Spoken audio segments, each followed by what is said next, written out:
I'm a big believer in mind growth, and ascension and evolution is mandatory. If you're growing a successful company, you're evolving. And if you're evolving, you're going to move out of one and move into something bigger to make a bigger impact in the world. So what were some of those things that you did do to drive profitability once you put your attention on it? Well, look, processes equal profit, right? And it sounds easy because, everybody, and I've read it too, you read the E-Myth Revisited, the 72nd version of it. But the fact is, it's unless somebody grabs your hand, it's not that easy to pick it up from a book and implement. I couldn't until I hired people that really showed me how to create a process-driven company. And anything I'm sharing, everybody, I'm not here to brag with you, but like the last 5 years, at least in my service company, I didn't have an office. The thing ran itself. Yeah, I had a pulse on it like everyone else, but that's the first thing. The second thing is, I'm a huge believer that I solved. The first deal teaches you everything you don't know about doing a deal, right? Like I was already teaching service companies how to sell companies, but I never sold one. That's like the fat gym teacher telling you how to get healthy, right? It didn't match. So I had to, even though people that I was teaching didn't like, I sold my $32 million business because they used to come and see it. I said, look, if I don't ever sell one, what does that mean? I'm teaching people how to sell one. And what I learned from that one is something that I hope everybody listens to. And you need someone to tell you this or you don't know it. I looked at the pitch book. When you go to exit a company, they build this presentation book. Most of the brokers, they call it a pitch book.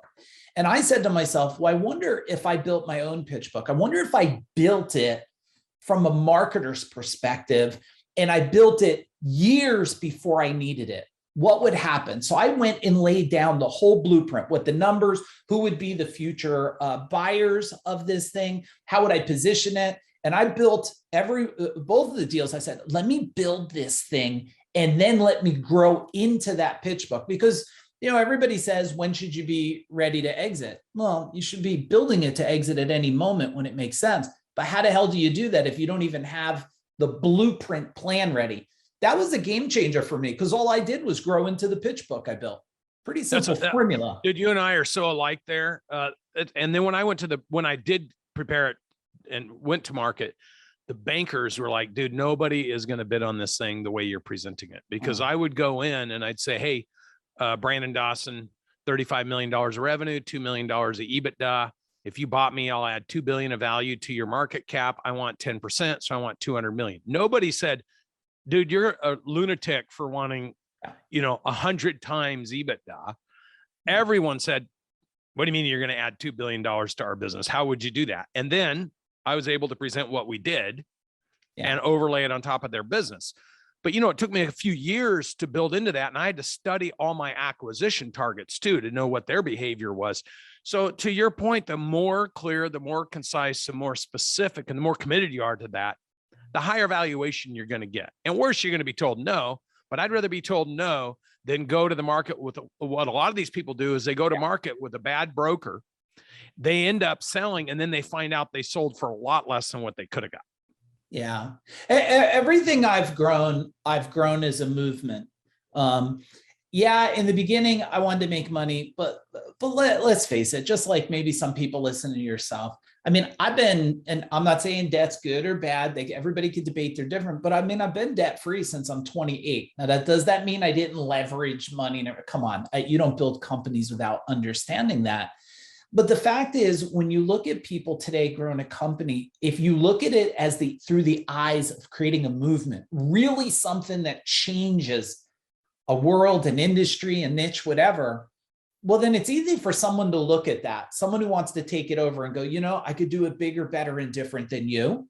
And that's the fact. I mean, with my companies, I could have grown bigger, but you also got to know when you're hitting your capacity on what you want to do. And I was just on a podcast before this, and someone said, well, what happens? Why do people change over time? I said, well, first thing you got to understand, mindset is what everybody wants to tell you it is. Yeah, it's important. But the fact is, if you filled your mind with concrete, your mind would be set. I'm a big believer in mind growth, and ascension and evolution is mandatory. If you're growing a successful company, you're evolving. And if you're evolving, you're going to move out of one and move into something bigger to make a bigger impact in the world. It's my reality, at least. You know, when I'm talking to somebody who's completed a cycle, yeah, and then multiple cycles, you just know when they know. Like the thing I hope people are paying attention to in the way you're communicating is when you've actually completed a cycle and you understand it and you realize there's something bigger and you can have a bigger purpose, and then you do it again. You can tell, you can pick up the clues versus the people who are talking about doing it. Or reporting what other people did. Right. You don't even understand. You don't even understand war until you've been through due diligence.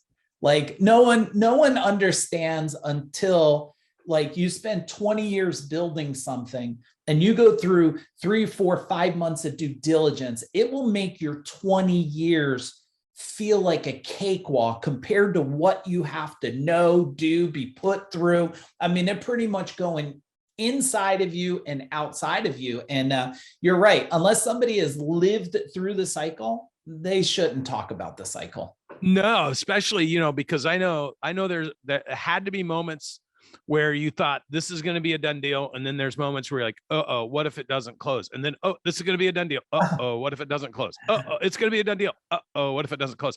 And then keeping your team entirely focused during the process instead of all them counting their money, because what I've seen is then when there's a sale fail, they're bitter and they think the owner let them down.